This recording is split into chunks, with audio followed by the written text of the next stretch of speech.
Magandang araw sa lahat ng tagapakinig ng LOP Kwento. Paano kung ang taong 30 taon mo nang ipinagluluksa ay buhay pa pala? Ito ang tanong na bumago sa buhay ni Elena Santos magpakailanman, taong 1975, sa isang tahimik na hapon ng undas sa Batangas. Ang kanyang asawang si Mateo Reyes ay pumasok sa isang niyugan para kumuha ng dahon ng saging. Hindi na siya bumalik. Walang katawan, walang bakas. Tila isang multo na naglaho sa hangin sa loob ng 30 taon. Tinanggap niya na siya ay isang byuda. Pinalaki niya ang kanilang anak na mag-isa. Dala ang isang lumang litrato bilang tanging alaala ng isang masayang pamilya. Ngunit isang araw, sa isang abalang pasilyo ng ospital sa Maynila, isang matandang lalaking may sakit ang dumaan. Isang estranghero na may ibang pangalan. Ngunit may isang marka sa likod ng kanyang tainga na tanging si Elena lang ang nakakaalam. Anong nangyari sa loob ng 30 taong yon? At bakit ang pagbabalik ng isang nawawala ay hindi nagdulot ng galak kundi ng isang mas malalim na takot? Samahan ninyo ako sa pagbubukas ng isang kwentong masalimuot pa sa anumang misteryo.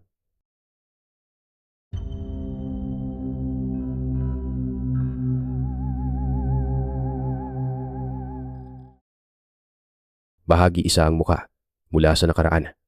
Sabi nila, ang undas ay araw ng pagbabalik ng mga kaluluwa. Isang sagradong panahon kung kailan ang manipis na linya sa pagitan ng mundo ng mga buhay at ng mga pumanaw ay halos naglalaho. Isang araw para alalahanin. Isang araw ng mga dasal, ng amoy ng natutunaw na kandila, at ng mga bulaklak na inilalatag bilang tanda ng pag-ibig na hindi kumukupas. Ngunit walang sino man ang nag-akala na may mga buhay din palang bumabalik. Bumabalik pagkatapos ng 30 taon na itinuring na patay. Dala ang isang mukhang binago ng panahon at isang pangalang hindi sa kanila. Ang pasilyo ng ospital sa Maynila ay isang ilog ng mga tao. May mga doktor na mabilis ang lakad. Mga nurse na tulak-tulak ang mga aparador ng gamot. Mga pamilyang nag-aabang ng may pag-aalala sa kanilang mga mata. Maingay, may amoy ng alkohol at antiseptiko. Isang amoy na sumasabay sa hangin. Dala ang bigat ng pag-asa. At minsan, napamamaalam para kay Elena Santos. Ang lugar na ito ay naging pangkaraniwan na ang ingay, ang amoy, ang mga mukha ng kalungkutan at paghihintay. Sa edad na may hit 50, ang mga guhit sa kanyang mukha ay hindi lamang tanda ng katandaan, kundi isang mapa ng 30 taon ng pag-iisa, ng mga gabing walang tulog, at ng walang katapusang pagsisikap. Hinihintay niya ang kanyang anak, ang kanyang nag-iisang anak, si Dr. Miguel Santos Reyes, na matapos na ang mahabang turno nito, umupo siya sa isang bakal na upuan. Ang lamig nito'y gumapang sa kanyang likod. Pinagmasdan niya ang bawat dumadaan. Bawat isa ay may dalang kwento. Bawat isa ay may pinagdadaanan. Nasanay na siyang maghintay. Ang paghihintay ay naging bahagi na ng kanyang paghinga sa loob ng 30 taon. Isang wheelchair ang dumaan sa kanyang harapan. Dahan-dahan. Itinutulak ng isang nurse na may malumanay ng ngiti. Nakaupo dito ang isang matandang lalaki. Ang katawan ay napakapayat. Ang suot na damit ng ospital ay tila maluwag sa kanya. Ang balat sa kanyang pisngi ay kulubot at malapit nang bumalot sa buto.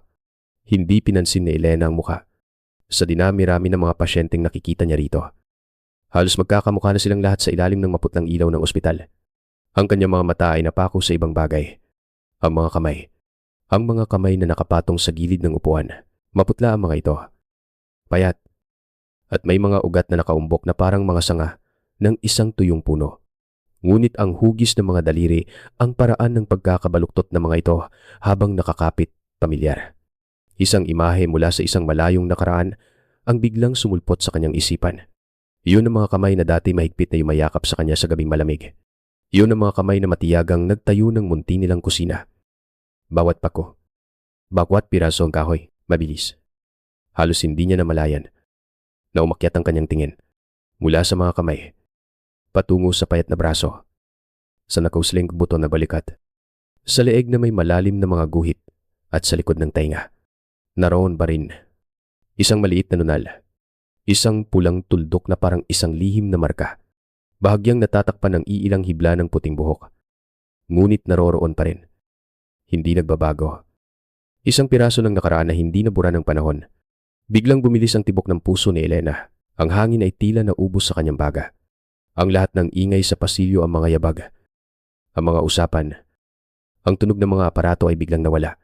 Naging isang mahabang katahimikan. Sa gitna ng katahimikang yon, narinig niya ang boses ng nurse. Malumanay at malinaw, na parang isang patak ng tubig sa isang tahimik na lawa. Ginoong Luis Gomez. Dito na po ang kwarto ninyo. Magpahinga na po kayo. Luis Gomez. Isang pangalang banyaga. Isang pangalang walang kwento. Walang alaala para sa kanya. Hindi Mateo. Hindi ang kanyang Mateo. Ngunit ang mukhang yon, sa likod ng lahat ng sakit at katandaan, ay ang mukha ng kanyang asawa. Sigurado siya. Ang isang asawa, hindi kailanman nalilimutan ang mukha ng kanyang kabiyak. Hindi siya maaaring magkamali. Nanginginig ang kanyang mga labi. Tumayo siya. Ang mga binti niya ay tila walang lakas. Humakbang siya palapit. Bawat hakbang ay isang pakikibaka laban sa pag-aalinlangan at takot. Isang salita lang ang lumabas sa kanyang bibig. Isang bulong na dala ng 30 taon ng pangungulila. Isang tanong na halos hindi marinig. Mateo. Ang lalaki sa wheelchair ay lumingon. Dahan-dahan. Ang mga mata niya ay pagod. Malalim. At walang kahit anong emosyon. Tumingin siya kay Elena na parang isang ganap na estranghero. Na parang isang puno o isang pader. Walang pakilala. Walang alaala. Sa sandaling iyon, isang pamilyar na boses ang tumawag mula sa kanyang likuran. Nay. Bakit po? Ayos lang po ba kayo ang kanyang anak? Si Dr. Miguel Reyes. Dumating ito. Ang puting uniforme ay tila sumasagisag sa lahat ng kanyang pagsisikap. Nakita niya ang pagkalito sa mukha ng kanyang ina. Ang mga luhang namumuo sa gilid ng mga mata nito. Isang nurse ang lumapit din. Dr. Reyes. Kailangan po kayo sa kabilang silid. May emergency po. Reyes, ang apelidong yon. Bumalik ito kay Elena. Hindi mula sa pasilyo ng ospital, kundi mula sa isang malayong hapon sa Batangas. Isang hapong puno ng ginintuang liwanag, ng halimuyak ng mga bulaklak, at ng amoy ng natutunaw na kandila. Ang taon ay 1995, araw ng undas. Ang sementeryo sa kanilang bayan ay payapa. Ang hangin ay presko at dala ang amoy ng lupa. Magkatabi sila ni Mateo sa harap ng puntod ng mga magulang nito. Ang mga kandilang sinindihan nila ay sumasayaw sa banayad na ihip ng hangin. Ang kanilang anak na si Miguel, na sanggol pa lamang, ay masayang nakakandong sa malalapad na balikat ng kanyang ama. Si Mateo noon ay malakas. Malusog. Ang kanyang balat ay kayumanggi. Dahil sa sikat ng araw, ang kanyang tawa ay malakas at umaalingaw-ngaw sa katahimikan ng hapon. Tingnan mo. Anak, sabi ni Mateo sa malambing na boses. Itinuturo ang langit na nagsisimula ng magkulay kahel. Yun ang unang bituin. Humiling ka. Sabihin mo sa lolo at lola mo na maging mabait ka. Hinalikan ni Mateo ang malambot na buhok ni Miguel. Pagkatapos ay tumingin siya kay Elena. Ang mga mata ay nagniningning. Puno ng pagmamahal at mga pangarap. Paglaki ng batang ito. Elena, bibigyan natin siya ng magandang buhay. Mag-aaral siya sa Maynila. Magiging mas mahusay pa sa akin nang magsimulang kumalat ang dilim. Nagpasya na silang umuwi. Inayos ni Elena ang kanilang mga gamit. Ang mga natirang pagkain at ang mga nalantang bulaklak. Handa na silang umalis nang magsalita si Mateo. Teka lang, sabi niya. At isang ngiti ang sumilay sa kanyang mga labi.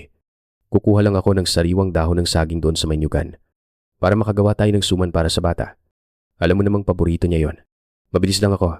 Sige. Hintayin ka na lang namin sa sasakyan. Sagot ni Elena. Habang kinukuha si Miguel mula sa kanya, hinalikan muna ni Mateo ang noo niya. Isang halik na mainit at pamilyar. Pagkatapos, hinalikan niya ang noo ng natutulog na si Miguel sa kanyang mga braso. Hintayin niyo ako. Naglakad siya palayo. Ang kanyang likod ay matipuno. Ang kanyang mga hakbang ay tiyak at puno ng buhay. Pumasok siya sa may niyugan. Ang kanyang anyo ay unti-unting nilamon ng mga puno at ng papalubog na araw. Yun na ang huling pagkakataon na nakita siya ni Elena. Bumalik ang lahat sa kasalukuyan. Sa malamig at walang kaluluwang pasilyo ng ospital. Si Elena ay nakatayo pa rin. Hindi gumagalaw. Na parang isang estatwang gawa sa asin. Ang imahe ng kanyang malakas at masayahing asawa. At ang imahe ng matandang lalaking may sakit na may mga matang walang buhay ay paulit-ulit na nagsasanib sa kanyang isipan. Nagiging isang larawang puno ng sakit at pagkalito. Buhay siya pagkatapos ng 30 taon ng pagluluksa. Buhay siya. Ngunit bakit hindi siya nito kilala? Bahagi 2 ang kasunduan sa dilim. Ang hangin sa loob ng nyugan ay malamig at mabigat. Dala nito ang amoy ng lupa at ng mga nabubulok na dahon. isang samyo na pamilyar kay Mateo. Ngunit sa gabing yon, may kasama itong kaba. Naglakad siya ng may tiyak na mga hakbang. Ang isip ay nasa mainit na suman na gagawin nila ni Elena. Isang simpleng kaligayahan na magiging hantungan ng isang mahabang araw, isang pangako ng isang tahimik na gabi, kasama ang kanyang pamilya, kung saan ang tanging maririnig ay ang mahinang paghinga ng natutulog na si Miguel. Ngunit may ibang tunog na pumukaw sa kanyang pansin. Isang tunog na hindi nabibilang sa karaniwang himig ng gabi. Hindi ito tunog ng hangin na dumadaan sa mga dahon ng niyog. Hindi ito tunog ng mga kuliglig o ng mga ibong gabi. Ito ay tunog ng metal na paulit-ulit na tumatama sa bato. Tila isang pala na pilit na bumabaon sa matigas na lupa. Sinundan ito ng isang mahinang mura. Isang boses na puno ng pagkayamot. Nagtaka si Mateo. Ang bahaging ito ng lupain ay pribado. Isang malawak na ari-arian ng pamilya Vargas na bihirang puntahan ng sinuman. Walang sinuman ang dapat naririto. Lalo na sa oras ng gabi. Ang kanyang unang naisip ay mga magnanakaw na naghahanap ng maibebenta. Ngunit may isang bagay sa tunog na yon na nagdulot ng kakaibang takot sa kanyang dibdib. Dahan-dahan, na parang isang anino na gumagapang sa dilim. Lumapit siya sa pinanggagalingan ng ingay. Ang kanyang mga paa ay maingat na inihahakbang sa mga tuyong dahon. Isang lumang kuweba ang naroroon. Ang pasukan ay halos natatakpan na ng mga baging at halaman. Isang lugar na matagal nang kinalimutan. Isang maliit na siwang lang ang natitira. At mula roon ay may nagmumulang mahinang liwanag. Hindi ito liwanag ng buwan. Ito ay liwanag ng isang gasera. Kumikislap at naglalaro sa mga anino. Yumuko siya sa likod ng isang malaking bato. Ang puso niya ay malakas na kumakabog sa kanyang dibdib, na parang gustong kumawala. Sumilip siya. Ang nakita niya ay isang eksenang hindi niya malilimutan habang buhay. Isang imaheng itatarak sa kanyang isipan na parang isang mainit na bakal. Dalawang lalaki ang abala sa paghukay ng isang mababaw na hukay. Ang kanilang mga damit ay may bahid ng putik at pawis, at sa tabi nila, payapang nakatayo ang isang tao na kilalang kilala sa buong lalawigan ng Batangas. Si Don Ricardo Vargas. Si Don Ricardo ay isang lalaking nasa mga 60 taong gulang. Laging maayos ang pananamit. Ang kanyang barong ay plantsyado. Isang taong mayaman at makapangyarihan. Ngunit ang kapangyarihan niya ay hindi nakikita sa kanyang lakas o boses. Ito ay nasa kanyang katahimikan. Isang katahimikan na parang sa isang buhaya na matiyagang nag-aabang sa ilalim ng madilim na tubig. Ang kanyang mga mata ay kalmado, ngunit malamig. Walang emosyon. Na parang salamin na sumasalamin lamang sa kadiliman. Nakatingin siya sa ginagawa ng kanyang mga tauhan. Ang kanyang mga kamay ay nasa likod. Sa tabi nila ay isang malaking sako na gawa sa magaspang na tela. Isang sako na may kakaibang hugis. Ang hugis ng isang taong nakabaluktot. Bilisaw niyo. Utos ni Don Ricardo. Ang boses niya ay hindi malakas, ngunit puno ng bigat at autoridad. Isang utos na hindi maaaring suwayin. Binuhat ng dalawang lalaki ang sako. Mabigat. Hirap sila.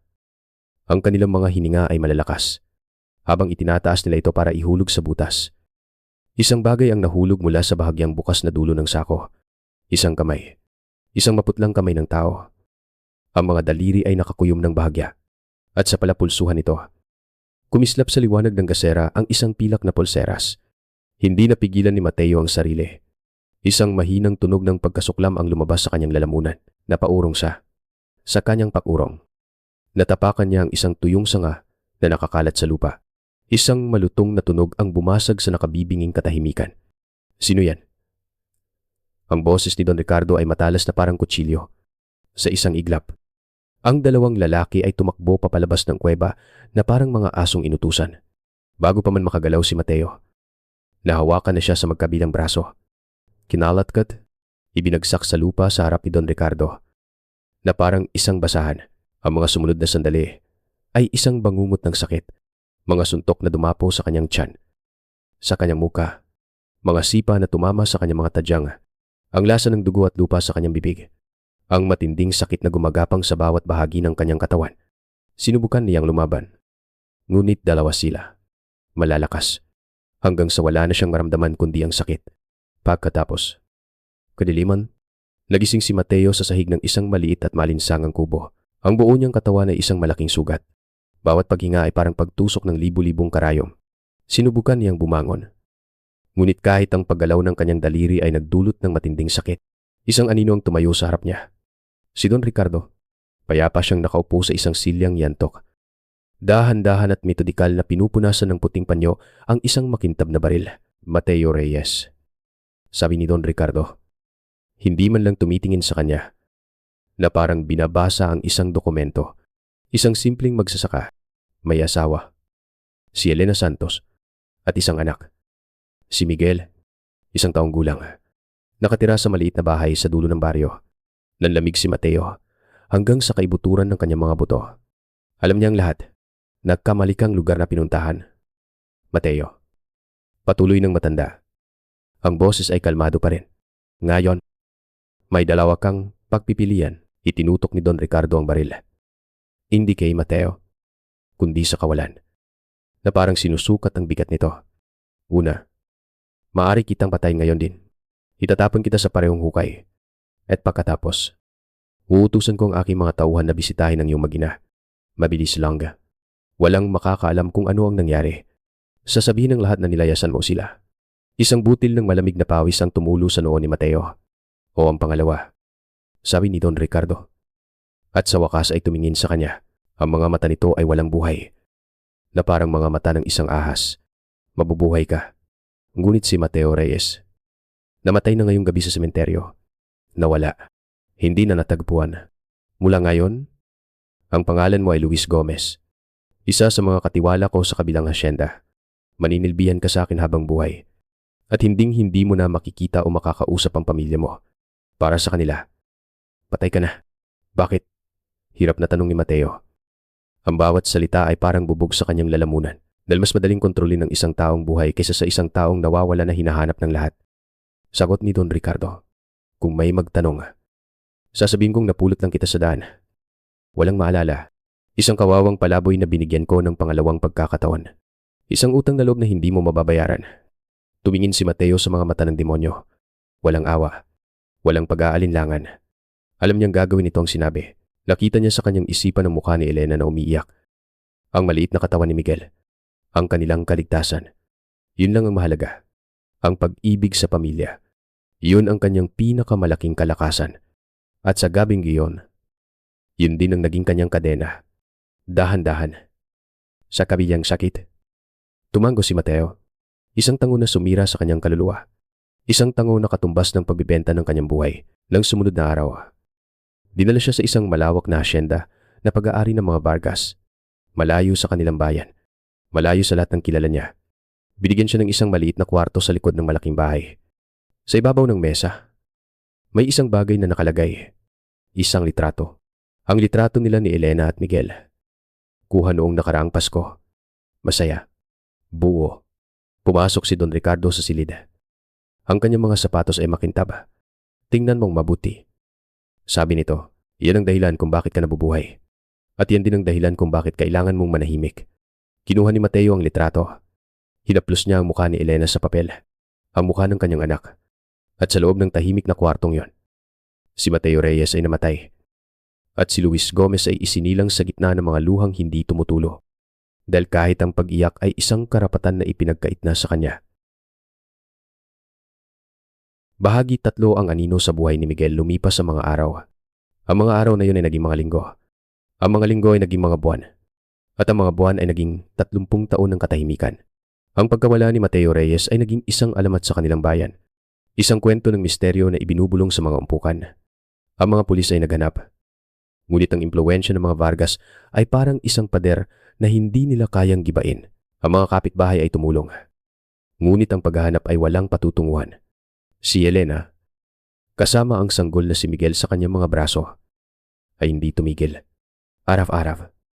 Sa loob ng 1 taon, nilalakad niya ang bawat sulok ng niyugan. Ang bawat pilapil, isinisigaw ang pangalan ng kanyang asawa hanggang sa mamaos. Ngunit ang tanging sumasagot ay ang ihip ng hangin na nagdadala ng alikabok.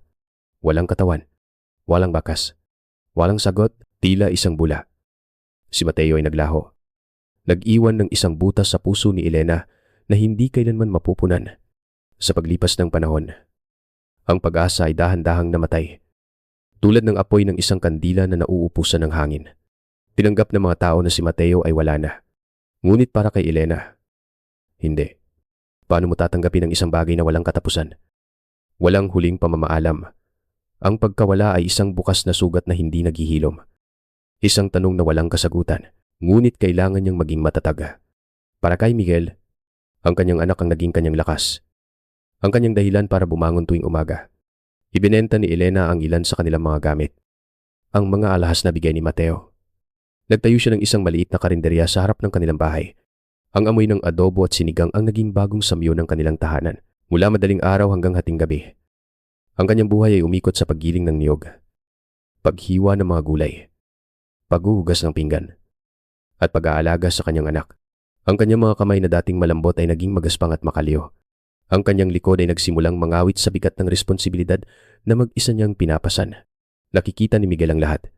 Habang lumalaki, nakikita niya ang pagod sa mga mata ng kanyang ina. Kahit pilit itong tinatago sa likod ng isang ngiti, nakikita niya kung paano ito tumititig sa kawalan tuwing gabi. Hawak ang kanilang lumang litrato ng kasal. Isang araw, umuwi si Miguel mula sa eskwela. Ang kanyang mga mata ay mugto. "Nay, bakit po wala akong tatay?" tanong ng bata. Ang boses ay basag. Sabi po nila, "Iniwan daw po tayo."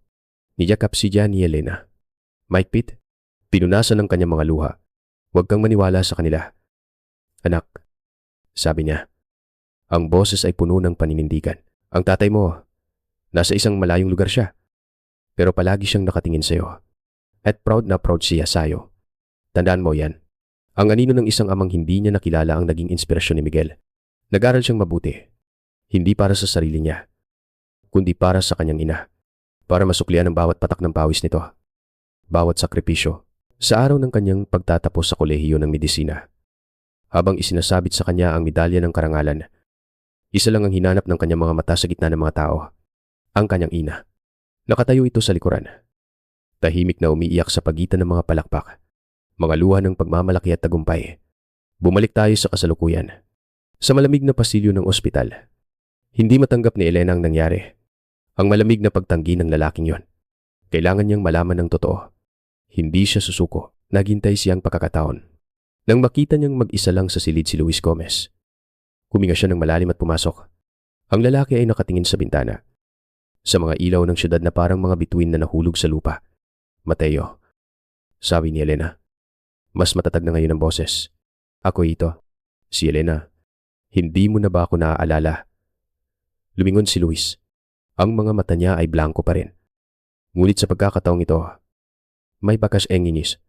"Ginang, sinabi ko na sa inyo. Nagkakamali po kayo ng tao. Pakiusap. Ivan niyo na ako." "Hindi." "Yit," ni Elena. Lumapit siya. Ang puso niya ay kumakabog. "Hindi ako pwedeng magkamali. Naaalala mo ba ang bahay natin sa Batangas? Ang puno ng mangga sa likod bahay kung saan natin inukit ang mga pangalan natin sa loob ng isang puso. Naaalala mo ba ang blusang ito? Ito ang pinag-ipunan mo para sa kaarawan ko. 3 buwan. Sabi mo, bagay sa akin." Ipinakita niya ang isang lumang blusa na may borda ng mga bulaklak na sampagita. Isang bahagyang kislap ang dumaan sa mga mata ni Luis. Isang kislap ng sakit. Ngunit mabilis itong nawala. Pinalitan ng isang malamig na pader. "Pasensya na po," sabi niya. Ang boses ay walang kabuhay-buhay. Na parang isang makina na paulit-ulit lang sinasabi ang isang linya. "Ang pangalan ko po ay Luis Gomez. Marahil ay dapat na po kayong magpatingin sa doktor." Ang alaala ng mga matatanda ay minsan naglalaro. Ang mga salitang yon ay parang isang sampal. Isang sampal na mas masakit pa sa anumang pisikal na pananakit. Ang huling hibla ng pag-asa na kanyang pinanghahawakan ay biglang naputol. Tumalikot si Elena. Hindi na siya nagsalita. Dahan-dahan siyang naglakad papalabas ng silid. Bawat hakbang ay isang pasanin. Pagkasarang ang pinto. Napasandal siya sa pader ng pasilyo. Doon, bumuhos ang mga luhang 30 taon niyang pinigilan. Napaupo siya sa sahig. Nangginginig. Ang puso ay durog na durog. 30 taon ang paghihintay. At ang kapalit ay isang masakit na pagtanggi.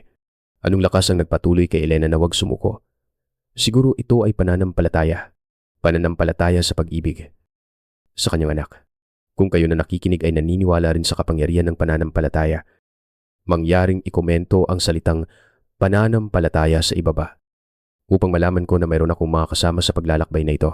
Ang inyong presensya ang pinakamalaking inspirasyon para ipagpatuloy ko ang kwento.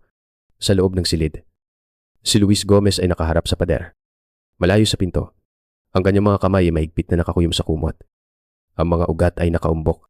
Isang takas na luha ang gumulong sa kanyang pisngi. Sinaktan niya ang babaeng pinakamamahal niya.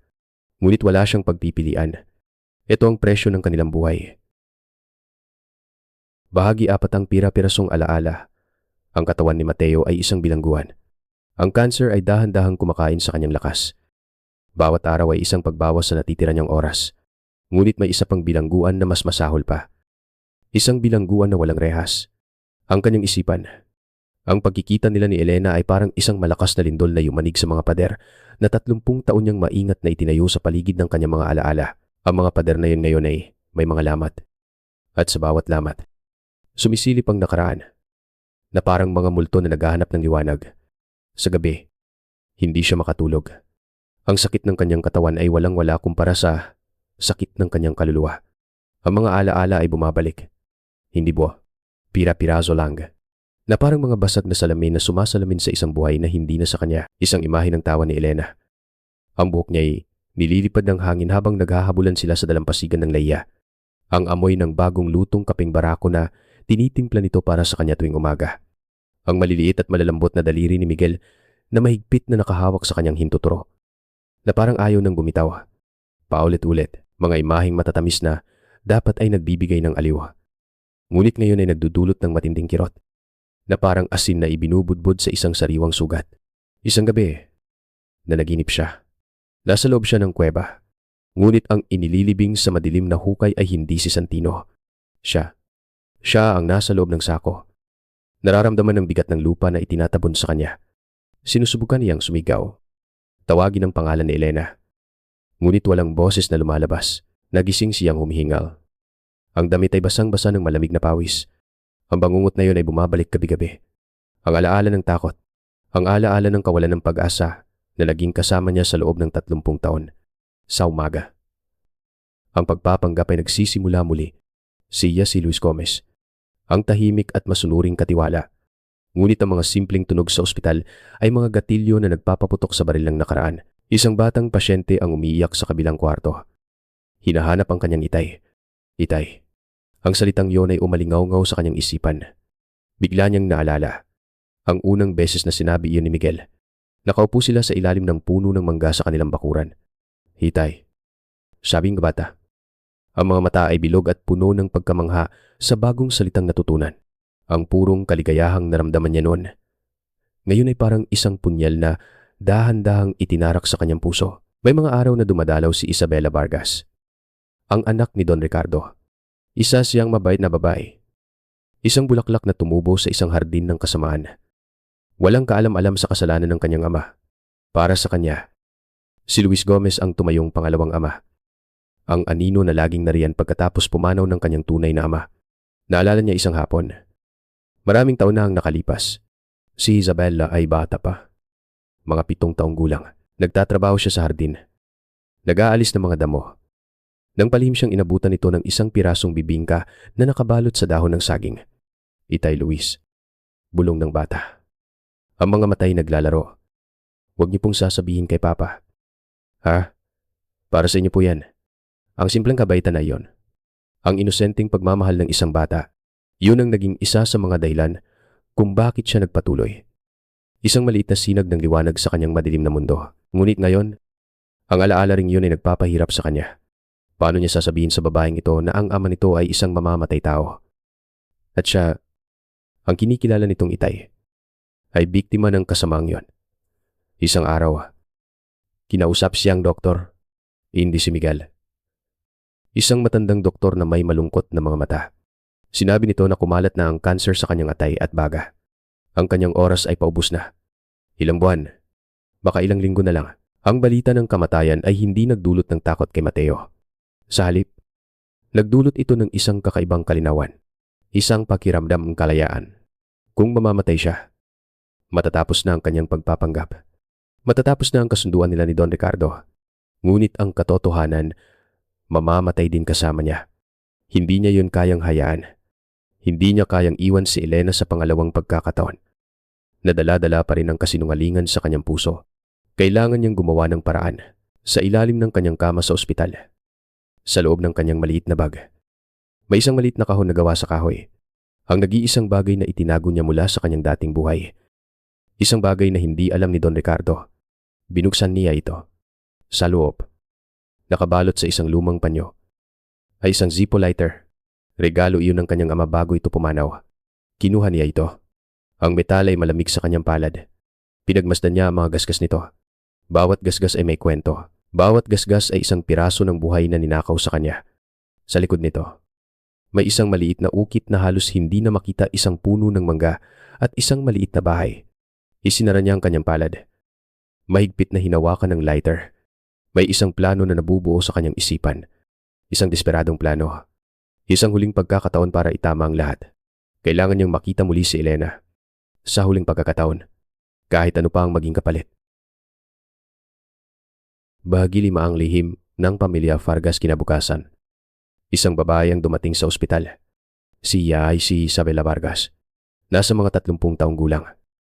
May tindig na elegante at kilos na mahinahon. Ang kanyang damit ay simple ngunit mamahalin. At ang kanyang buhok ay laging maayos. Siyang nag-iisang anak ni Don Ricardo. Isang babaeng lumaki sa yaman at kapangyarihan. Ngunit sa kanyang mga mata, may isang uri ng kalungkutan na hindi maitatago. Isang puwang na hindi mapunuan ng anumang karangyaan. Para sa kanya, si Luis Gomez ay hindi lang isang katiwala. Siya ang kanyang Itay Luis. Ang lalaking matiyagang nag-alaga sa kanya nang pumanaw ang kanyang tunay na ama noong bata pa siya. Isang pagmamahal na totoo at talisay, na nabuo sa loob ng isang bahay na puno ng mga lihim. Dala niya ang isang mangkok ng mainit na lugaw. Umupo siya sa tabi ng kama ni Mateo. Ang kanyang boses ay malambing. Itay Luis, kumusta na po ang pakiramdam ninyo? Tanong niya, habang hinahawakan ng noo nito para pakiramdaman kung may lagnat. Adyos lang. Kaya. Sagot ni Mateo. Ang boses ay mahina. Ang presensya ni Isabela ay nagdulot sa kanya ng halo-halong emosyon, pagmamahal at pagkakasala. Si Papa po, lalong humihina. Sabi ni Isabela. Ang boses ay nanginginig. Kagabi, sa kanyang pagdedeleryo, palagi niyang binabanggit ang isang pangalan. Santino, sabi niya. Kailangan daw niyang bisitahin ang puntod ng kaibigan niyang si Santino. Siguro po, iyon yung dati niyang katiwala na inilibing niya sa pampamilyang sementeryo natin. Santino. Ang pangalang yon ay parang isang kulog na biglang kumidlat sa isipan ni Mateo. Hindi niya kaibigan si Santino. Siya ang taong nasa loob ng sako. Ang bangkay na kanyang nakita. Ang dahilan ng 30 taon niyang pagdurusa. Ngayon, alam na niya. Alam na niya kung sino ang biktima. Sa sandaling iyon, tumunog ang telepono ni Isabela. Isang mahalagang tawag mula sa abogado ng kanilang pamilya. Sandali lang po. Itay, sabi niya. Sasagutin ko lang po ito sa labas. Tumayo si Isabela at lumabas ang silid. Isinara ng bahagya ang pinto. Ito na. Ito na ang pagkakataon. Nangginginig. Dahan-dahang bumangon si Mateo. Ginamit niya ang dextrostand bilang tungkod. Bawat galaw ay isang matinding sakit. Bawat hininga ay isang pakikibaka. Naglakad siya papalabas ng silid. Nagpapanggap na maglalakad-lakad lang sa pasilyo. Ang kanyang mga mata ay hinanap siya. Si Elena. Nasaan siya at doon? Sa dulo ng mahabang pasilyo. Nakita niya ito. Nakaupo sa isang bench. Mag-isa. Ang mga balikat ay bahagyang nakayuko. Na parang pasa ng buong mundo. Nagsimulang maglakad si Mateo palapit sa kanya. Dahan-dahan. Bawat hakbang ay tila 1 kilometro. Habang papalapit, nagsimula siyang umubo. Una, may na pagkatapos, palakas ng palakas. Isang ubo na nanggagaling sa kaibuturan ng kanyang baga. Isang ubo na totoo at hindi pagkukunwari. Nagangat ng tingin si Elena nang marinig ang ubo. Nakita niya ang papalapit na si Luis Gomez. 5 hakbang na lang ang layo. Nagsimula ng manlabo ang paningin ni Mateo. Ang kanyang mga binti ay nanghihina. Ginamit niya ang lahat ng natitira niyang lakas.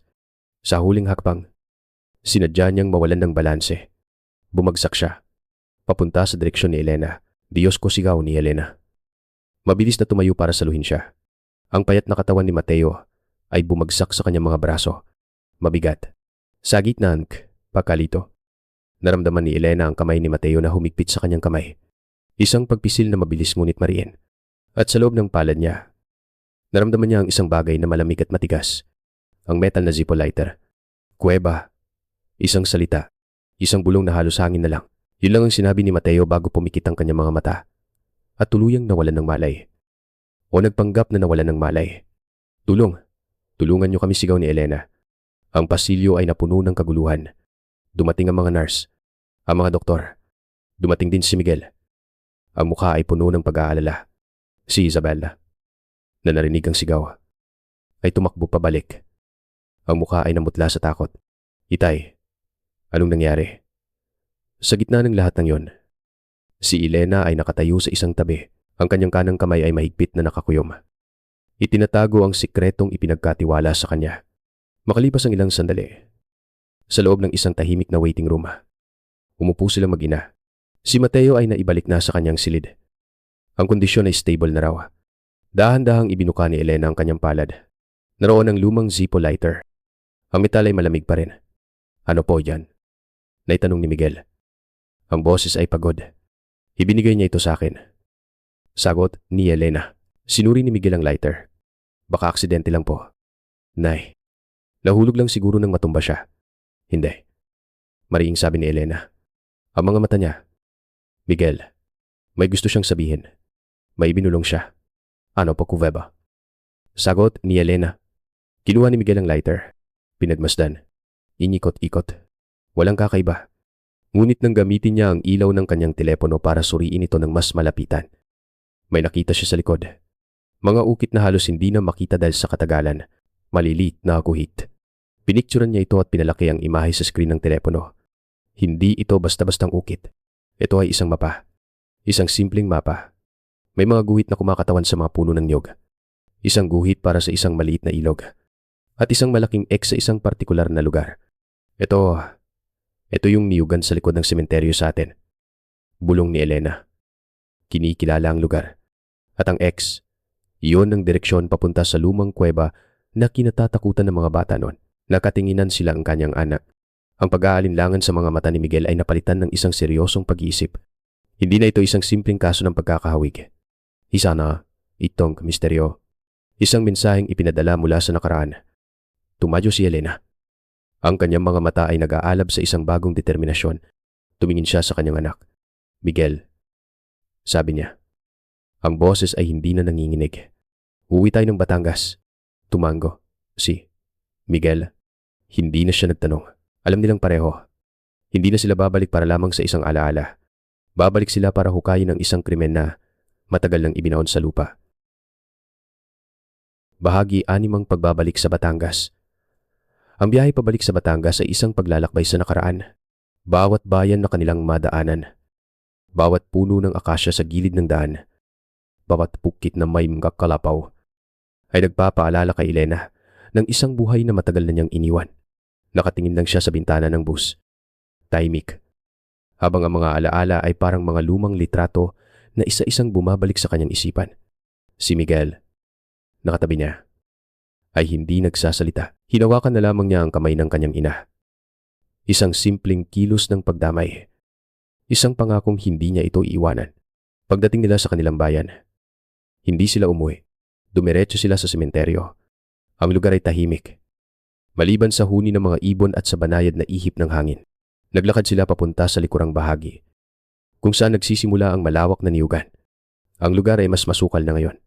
Ang dating daanan ay halos natabunan na ng matataas na damo at mga baging, ngunit ang mga puno ng niyog ay nakatayo pa rin. Matatayog at tahimik. Mga saksi sa lahat ng nangyari. Dito, sabi ni Elena. Huminto. Dito siya huling nagpaalam. Sinimulan nila ang paghahanap. Ang mapa sa isipan ni Elena at ang litrato ng ukit sa telepono ni Miguel ang kanilang naging gabay. Maidap, halos maligaw sila sa gitna ng magkakamukhang puno. Ang sikat ng araw ay pilit na sumisilip sa mga dahon. Lumilikha ng mga naglalarong anino sa lupa. Nang malapit na silang sumuko, biglang huminto si Elena. May naalala siya. Ang puno ng mangga. Sabi niya. Alos, pabulong. May isang malaking puno ng mangga na may kakaibang hugis ang sanga. Parang isang kamay na nakaabot sa langit. Yun ang madalas ituro sa akin ni Mateo. Hinanap nila ang puno. At doon, sa di kalayuan, natagpuan nila ito. Mula roon, alam na ni Elena ang daan. Naglakad sila ng ilang metro pa. At sa likod ng isang malaking kumpol ng mga baging at ligaw na halaman, nakita nila ito. Isang madilim na siwang sa gilid ng isang maliit na burol. Ang pasukan ng kuweba. Ang hangin mula sa loob ay malamig at may amoy ng mamasamasang lupa. Ginamit ni Miguel ang isang matibay na sanga para hawiin ang mga halamang nakaharang. Ang pasukan ay masikip. Isa-isa silang pumasok. Madilim sa loob, ang tanging liwanag ay nagmumula sa flashlight ng kanilang mga telepono. Ang mga pader ng kuweba ay basa at madulas. May mga paniki na nagambala sa kanilang pagdating. Mapilis na lumipat palabas. Ang hangin ay mabigat, na parang may dala itong isang matagal ng lihim. Naglakad sila papasok. Ang kanilang mga yabag ay umaalingaw-ngaw. Sabi niya, "Kuweba," ulit ni Elena. Ang boses ay nanginginig sa lamig at kaba, sakit ng kakiweba. Sa isang bahagi kung saan ang lupa ay tila mas malambot at hindi pantay. Biglang natapilok si Elena. "Mag-ingat po, Nay," sabi ni Miguel. Inaalalayan siya. Tumingin si Miguel sa kanyang tinapakan. Ang lupa ay kakaiba. Tila ito ay ibinaon at hindi isiniksik ng maayos. Lumuhod siya. Ginamit niya ang kanyang mga kamay para alisin ang mga bato at ang ibabaw na layer ng lupa. May nahawakan siyang malambot. Isang tela. Hinila niya ito. Isang piraso ng damit na halos nabubulok na. Ang kulay ay hindi na makilala. "May tao dito," sabi ni Miguel. Ang boses ay seryoso. Mas naghukay siya gamit ang kanyang mga kamay. Ang lupa ay maluwag. At pagkatapos, ang kanyang mga daliri ay may nahawakang isang bagay na matigas at malamig. Maingat niya itong iniahon mula sa lupa. Pinunasan ng nakakapit na putik. Sa liwanag ng flashlight. Kumislap ito. Isang pilak na pulsras. Medyo nangingitim na dahil sa katagalan at sa maliit na plaking nakakabit dito. May isang pangalang malinaw pa ring nakaukit. Santino. Nagkatinginan sila ni Elena. Ang pangalan, ito ang pangalang binanggit ni Isabela. Santino Cruz. Bulong ni Elena. Biglang naalala. Isa siya sa mga katiwala ng mga Vargas. Nawala rin siya. Kasabay halos ng pagkawala ni Mateo. Ang sabi ng mga tao, nilayasan daw ang kanyang pamilya. Hawak ni Miguel ang pulseras, ang piraso ng tela, ang kuweba, ang ukit sa lighter. Ang lahat ay nag-uugnay. Ang lahat ay tumuturo sa isang madilim na katotohanan. Hindi na ito isang kwento ng isang nawawalang asawa. Isa na itong kwento ng isang krimen. Tumingin si Miguel sa kanyang ina. Ang kanyang mga mata ay puno ng isang bagong determinasyon. "Nay," sabi niya. Ang boses ay matatag. "Kailangan nating tumawag ng pulis." Bahagi 7 ang paghuhukay sa katotohanan. Ang istasyon ng pulis sa kanilang bayan ay maliit at luma. Ang amoy ng alikabok at ng mga lumang papel ay nanunuot sa hangin. Sauna. Ang hepeng pulisya, isang matandang lalaki na malapit ng magretiro, ay tila nag-aalinlangan. Isa na namang kwento mula sa nakaraan. Isa na namang sugat na pilit na binubuksan. Ngunit nang ipakita ni Miguel ang kanyang lisensya bilang doktor at nang ilatag niya sa mesa ang pilak na pulseras, nagbago ang anyo ng hepe at nang banggitin ni Elena ang pangalan ni Don Ricardo Vargas. Isang anino ng pag-aalala ang dumaan sa mga mata ng matandang pulis. Tila may mga bulong-bulungan siyang narinig noon na pinili na lamang niyang kalimutan. "Sige," sabi ng hepe. "Pupuntahan natin ang lugar." Kinabukasan, ang tahimik na niyugan ay napuno ng mga tao. Mga pulis, mga investigador. Isang dilaw na pulis line ang ipinalibot sa kuweba. Isang babala na ang lugar ay isang eksena ng krimen. Si Elena at Miguel ay nakatayo sa di kalayuan. Sa ilalim ng puno ng mangga na may kakaibang hugis. Mula roon, tanaw nila ang lahat. Magkahawak ang kanilang mga kamay. Ang init ng palad ng kanyang anak ang tanging nagbibigay lakas kay Elena. Nagdasal siya. Hindi para sa himala, kundi para sa katotohanan. Nagsimula ang paghuhukay. Maingat, metodikal. Bawat pala ng lupa na inaalis ay parang isang pahina ng isang madilim na aklat na dahan-dahang binubuklat. Ang tensyon sa hangin ay halos nahihipo. Makalipas ang halos isang oras, isang pulis ang sumigaw. Mayroon dito, huminto ang lahat. Ang tanging maririnig ay ang ihip ng hangin. Dahan-dahan, gamit ang maliliit na pala at brush. Inalis nila ang natitirang lupa. Una, isang bungo. Pagkatapos, mga buto ng tadyang, mga buto ng braso at binti. Isang kalansay ng tao. Hindi kumpleto. Ngunit sapat na para patunayan na isang buhay ang kinitil at itinago sa lugar na yon. Ang mga buto ay maingat na inilagay sa ibabaw ng isang puting kumot. Sa harap ng mga mata ni Elena at Miguel, ang katotohanan ay nagkaroon ng anyo. Isang anyo na nakakikilabot. Samantala, ang balita ay mabilis na kumalat sa bayan na parang isang apoy sa isang tuyong damuhan. Umabot ito sa malaking bahay ng mga Vargas. Isang katulong ang nagmamadaling pumasok sa silid ni Isabela. Ang mukha ay puno ng takot. "Senyorita, ang mga pulis, nasa niyugan po sila. May hinuhukay daw po," ano sabi ni Isabela. Hindi naniniwala. Baka naman may nagtanim lang ng kung ano. "Huwag kang mag-alala." Ngunit nang buksan niya ang telebisyon, yun ang bumungad sa kanya. Isang live report mula sa isang local na news channel. Ang pamilyar na niyugan ng kanilang hasyenda. Napapalibutan ng mga pulis. At pagkatapos, ipinakita ang isang imahe na nagpatigil sa kanyang paghinga, ang mga puting buto na nakalatag sa lupa. Tumakbo siya papunta sa silid ng kanyang ama. Si Don Ricardo, ang matanda, ay nakahiga. Nakakabit sa mga tubo. Ngunit kising siya, ang kanyang mga mata ay nanlalaki. Nakatutok sa telebisyon. Hirap siyang huminga. Ang kanyang mga kamay ay nanginginig. Pilit na inaabot ang tubo ng dextrose na parang gusto itong bunutin. Isang kalansay. Isang katotohanan. Pagkatapos ng 30 taon na pagkabaon sa ilalim ng lupa, ang hustisya ay sa wakas ay may pagkakataong magsalita. Ang paglalakbay sa paghanap ng katotohanan ay laging nangangailangan ng malaking tapang at pananampalataya.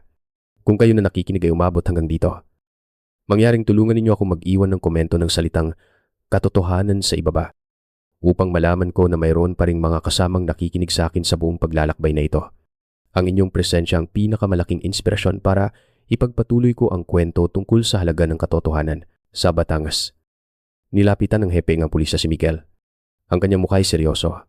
"Doktor," sabi niya, sa pamamagitan ng dental records, "mabilis naming nakumpirma na ang kalansay ay pag-aari nga ni Santino Cruz. Ngayon, kailangan namin ng testimonya ng saksi, ang lalaking nagngangalang Luis Gomez sa ospital sa Maynila. Marahil, siya na lang ang natatanging susi sa lahat ng ito." Bahagi 8 ang huling testamento. Ang hangin sa loob ng silid sa ospital ay mabigat. Puno ng isang tensyon na halos nahihipo at kayang hiwain ng kutsilyo. Ang tanging tunog na maririnig ay ang mabagal at halos paos na tunog ng heart monitor. Isang elektronikong pulso na nagsisilbing paalala na si Mateo ay buhay pa. Ngunit ang bawat tunog na yon ay isang hakbang palapit sa wakas. Paubos na ang oras. Dumating ang mga pulis, 2 imbestigador na may mga seryosong muka at mga matang sanay ng makakita ng trahedya. Sa tabi nila ay si Elena. Ang mga kamay ay mahigpit na magkasalikop sa kanyang dibdib, na parang sa kilos na yon ay kaya niyang pigilan ang pagguho ng mundo. At si Miguel, nakatayo sa tabi ng kama. Ang kanyang puting coat ay isang baluti na pilit na nagtatago sa anak na nasasaktan sa ilalim ng uniforme ng isang doktor. Ang kanyang mga mata ay hindi nakatingin sa mukha ng kanyang ama, kundi sa mga numerong naglalaro sa mga monitor. Presyon ng dugo, bilang ng tibok ng puso, level NH oxygen. Ang mga numerong yun ang kanyang kalaban. Biglang bumagsak ang presyon ng dugo ni Mateo. Ang tunog ng monitor ay bumilis at naging mas matinis. Isang alarma na nagpahiwatig ng panganib. "Kailangan na nating magmadali," sabi ni Miguel. Ang boses ay kalmado ngunit may diin ng isang commander. Walang bakas ng pag-aalinlangan. Kumuha siya ng isang hiringgilya mula sa isang metal na tray. Ang kanyang mga kamay ay hindi nanginginig. Ininiksyon niya ang gamot sa IV line ng kanyang ama. Pampataas ito ng presyon ng dugo. Pambiling ang counting oras. Pero hindi ito magtatagal. Tumingin siya sa mga pulis.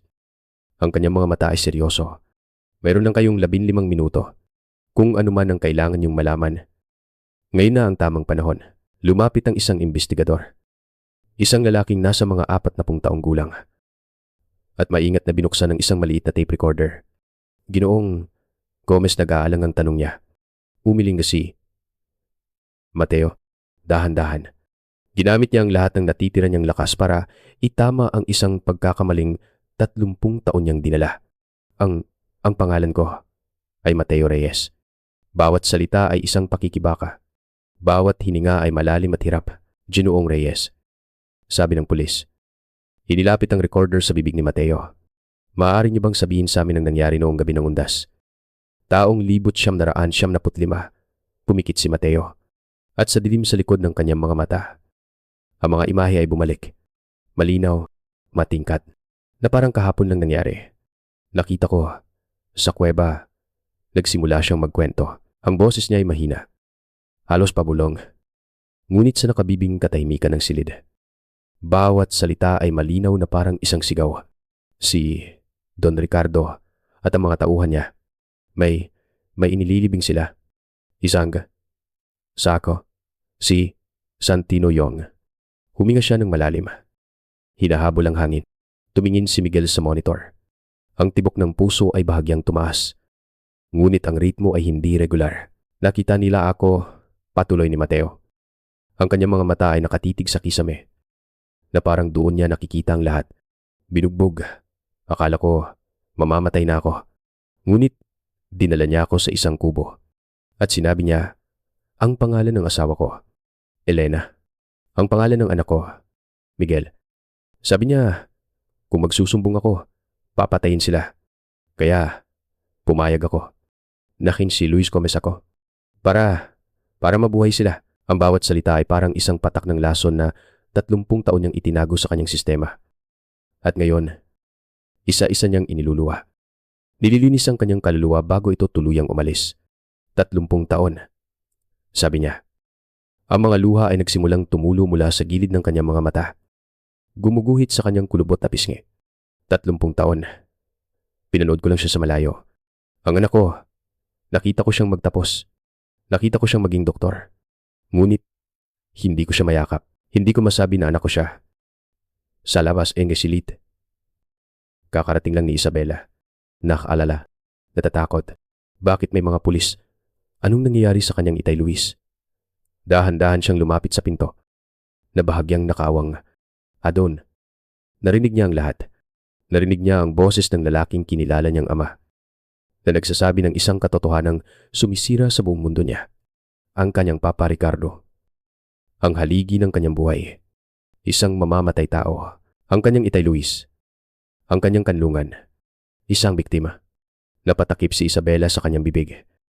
Ang kanyang mga mata ay nanlalaki sa gulat at hindi maipaliwanag na sakit. Napasandal siya sa malamig na pader ng pasilyo. Ang kanyang mga binti ay biglang nanghina na parang sinulit. Sa loob ng silid.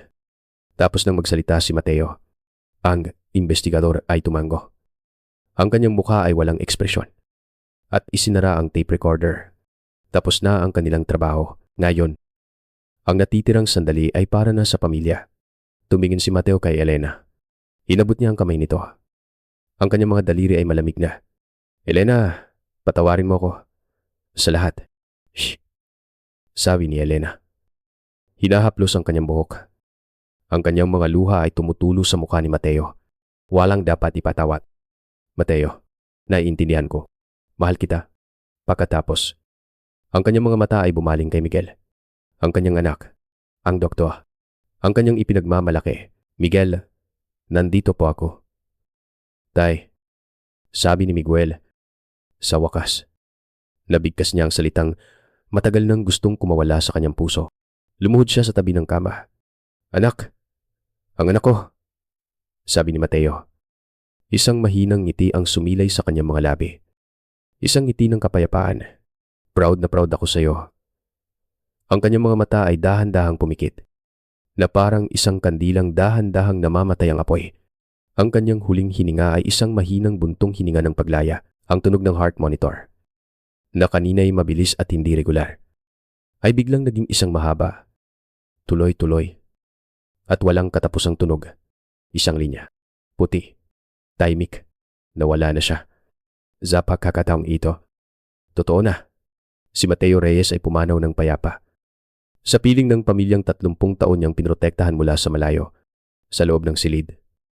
Isang nakabibinging katahimikan ng namayani, ibinaba ni Elena ang kanyang ulo sa dibdib ng kanyang asawa. Ang kanyang mga balikat ay nanginginig sa tahimik na pag-iyak. Si Miguel ay nakatayo lang. Hindi gumagalaw.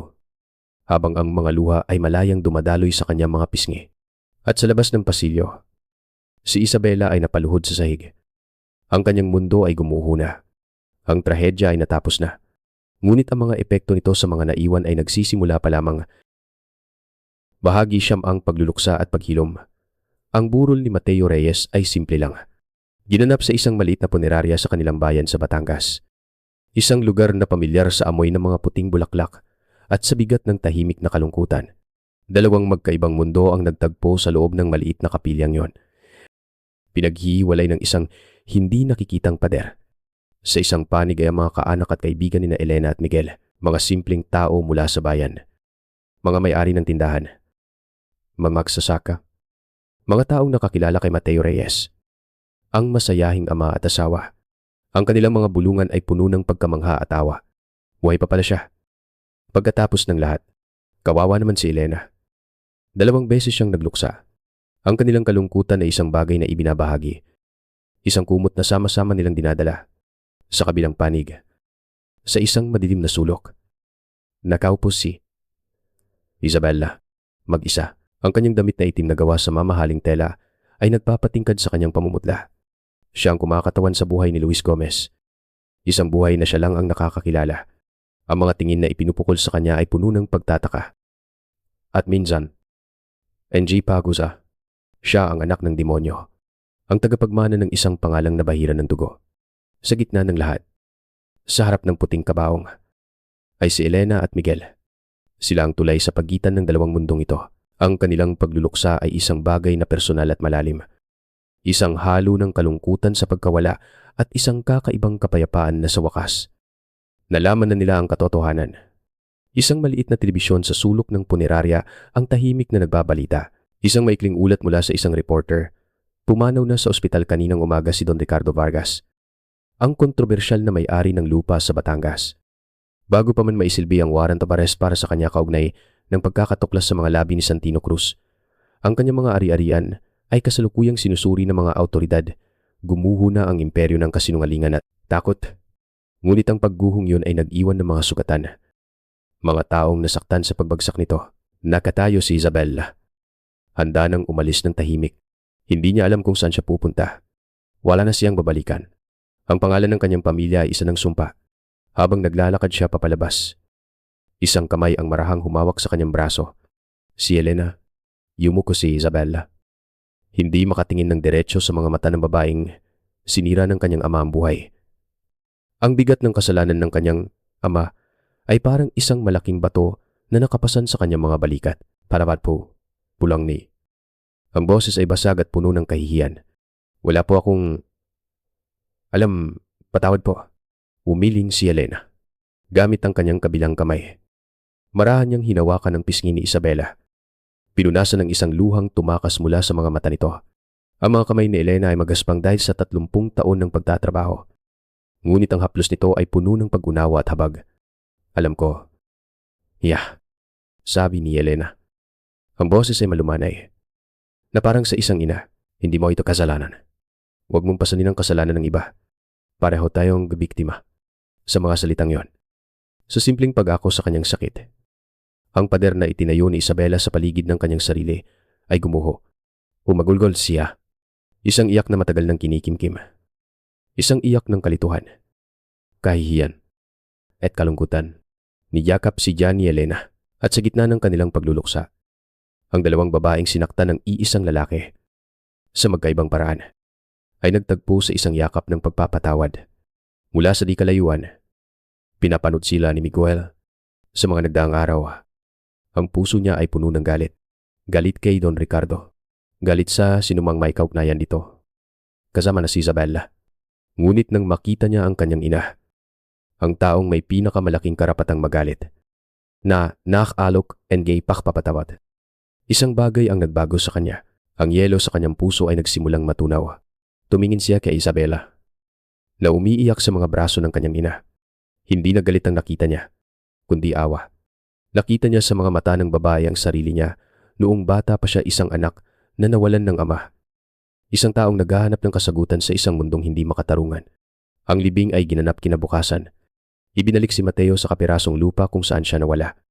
Sa tabi ng puntod ng kanyang mga magulang, habang dahan-dahang ibinababa ang kabaong sa hukay, si Isabela ay nakatayo sa tabi ni na Elena at Miguel. Hindi na sa isang madilim na sulok, kundi sa kanilang tabi. Sa unang pagkakataon, sila ay magkakasama bilang isang pamilya. Isang pamilyang nabuo mula sa isang trahedya. Isang pamilyang sinubok ng kasinungalingan. Ngunit dahan-dahang pinagbubuklot ng pagpapatawad. Isang lumang kabanata ang nagsara na, ngunit isang bago. Mas mahirap na kabanata ng paghilom. Ang nagsisimula pa lamang para sa kanila. Bahagi 10 ang pamana ng pag-ibig. 1 taon. Mabilis na lumipas ang 1 taon, na parang isang hininga lang pagkatapos ng 30 taon ng paghihintay. Ang mga sugat ay hindi pa tuluyang naghilom. Ngunit hindi na sila sariwa. Ang sakit ay naroroon pa rin. Ngunit hindi na ito nakakaparalisa. Ito ay naging bahagi na ng kanilang pagkatao. Isang paalala ng kanilang pinagdaanan at ng lakas na kanilang natuklasan. Ang karinderya ni Elena ay naroroon pa rin. Ang amoy ng adobo at sinigang ay kumakalat pa rin sa kalye tuwing tanghali. Ngunit hindi na siya nag-iisa sa kanyang tabi. Abala sa pag-aasikaso ng mga customer. Ay si Isabella, ang dating elegante at mahinahon na senyorita na laging nakadamit ng seda, ay natuto ng maghiwa ng sibuyas nang hindi umiiyak. Natuto na siyang magsandok ng kanin at makipagtawanan sa mga suking driver ng tricycle. Ang kalungkutan sa kanyang mga mata ay napalitan ng isang bagong layunin. Ngumiti siyang muli, isang ngiting totoo. Ginamit ni Isabella ang maliit na perang natira sa kanya, ang tanging bahagi ng yaman ng mga Vargas na napatunayang legal, para magtayo ng isang maliit na foundation, Santino's Hope Foundation. Isang maliit na organisasyon na nagbibigay ng libreng tulong legal sa mga pamilya ng mga biktima ng mga cold case, mga krimen na matagal nang hindi nare-resolba. Ang kahihiyan ng pangalan ng kanyang pamilya ay ginawa niyang isang instrumento para sa pag-asa ng iba. Si Miguel naman ay ikinasal na. Ang kanyang asawa, si Doktora Ana, ay isa ring pediatrician na may mabuting puso. At ngayon, nagdadalang gitaw na ito. Isang bagong buhay, isang bagong simula, isang bagong pag-asa. Muling sumapit ang undas. 1 taon, pagkatapos ng libing ni Mateo. Ngunit sa pagkakataong ito, ang hangin ay hindi na mabigat sa kalungkutan. Ang pamilya ay muling nagtipon sa sementeryo. Si Elena, ang kanyang mga ngiti ay mas madalas na ngayon. Si Miguel at ang kanyang asawang si Ana, ang tiyan nito ay malaki na. At si Isabella, na may dalang isang palumpon ng puting rosas. Sama-sama silang naglakad papunta sa puntod ni Mateo. Simple lang ang lapida, Mateo Reyes. Isang mapagmahal na ama at asawa. Malinis, inalakan, balang umiyak. Sa halip, mga ngiti ang nasa kanilang mga labi. Mga ngiting may kasamang alaala. Naglagay sila ng mga sariwang puting bulaklak sa puntod. Isang platito ng suman na binalot sa dahon ng saging, ang paborito ni Mateo, at isang bagong-bagong Zippo lighter, makintab at walang gasgas, na ipinatong ni Miguel sa ibabaw ng marmol. Lumapit si Miguel sa puntod. Hinawakan niya ang malamig na bato. Itay, sabi niya. Ang boses ay puno ng pagmamahal. Magkakaapo na po kayo. Lalaki. Mateo rin po ang ipapangalan namin sa kanya. Para hindi po makalimutan ang pangalan ninyo. Tumingin si Elena sa langit. Ang mga ulap ay puti. Ang araw ay mahinahon. Nakikita mo ba? Mahal, bulong niya. Maayos na kami. Masaya na kami. Pwede ka nang magpahinga ng payapa. Si Isabella naman ay tahimik lang na nakatayo. Ngunit ang kanyang mga kamay ay nakahawak sa kamay ni Elena.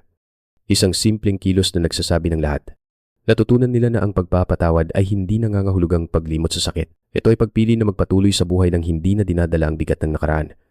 Natutunan nila na ang pamilya ay hindi lamang nakabase sa dugo, kundi sa pagpili na magmahal, umunawa, at magpatawad sa isa't isa. Kahit kaano pa ito kahirap, ang kwento ni Mateo Reyes ay isang paalala. Sa isang mundong moderno, kung saan ang kapangyarihan at pera ay kayang pagtakpan ng katotohanan, ang pag-ibig at tapang pa rin ang pinakamalakas na sandata. Ang hustisya ay maaaring maantala. Ang katotohanan ay maaaring ibaon. Ngunit ang tunay na pamana na iniiwan ng isang tao ay hindi nasusukat sa anumang ari-arian o yaman. Ito ay nasusukat sa pagmamahal na itinanim niya sa puso ng mga naiwan. At ang pagmamahal na yon ay habang buhay natutubo at mamumulaklak. Kahit sa pinakatuyot at pinakamasaklap na lupa ng trahedya. Sa pagtatapos ng kwentong ito, nakikita natin na ang katotohanan, gaano man katagal ibaon, ay laging hahanap ng paraan upang lumabas. Ngunit ang tunay na aral ay hindi lamang sa paghahanap ng hustisya, kundi sa kung paano natin tinatanggap ang masakit na katotohanan. Ipinakita sa atin ni Elena, Miguel, at Isabella na ang pagpapatawad sa iba at sa sarili ang tanging susi upang makalaya mula sa anino ng nakaraan. Ano ang tumatak sa inyong isipan sa kwentong ito? Ang sakripisyo ba ng isang ama? Ang katatagan ng isang ina? O ang pagbangon mula sa isang masakit na kasinungalingan? Malugod kong babasahin ang inyong mga komento. Kung nais ninyo pang makarinig ng mga kwentong tulad nito, maaari ninyong ikonsidera ang pag-subscribe sa LOP Kwento. Muli, maraming salamat sa pagiging bahagi ng ating komunidad. Ang inyong pakikinig ang nagbibigay buhay sa bawat salita.